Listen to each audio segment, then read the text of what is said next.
বেশ কয়েক বছর ধরেই বলিউড তারকা জুটি অভিষেক বচ্চন ও ঐশ্বরিয়া রায়ের বিচ্ছেদ নিয়ে গুঞ্জন চলছে। কিছুদিন আগে সেই গুঞ্জনের জল ঢেলে দিয়ে বিশ্ব সুন্দরী ঐশ্বরিয়া রায় কান উৎসবের রেড কার্পেটে সিঁদুর পরে জানিয়ে দিয়েছিলেন তাদের দাম্পত্য এখনো অটুট রয়েছে।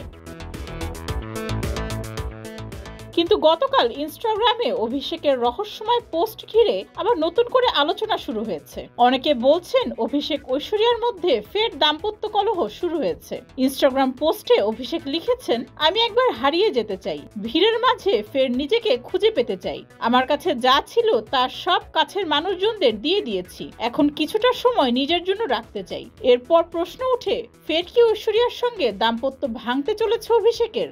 তবে অনেকেই নেতিবাচক চিন্তা মাথায় আনতে রাজি নন। তাদের মতে অভিষেক নিশ্চয়ই নতুন কোনো ছবির জন্য এমন কোনো ইঙ্গিত দিয়েছেন।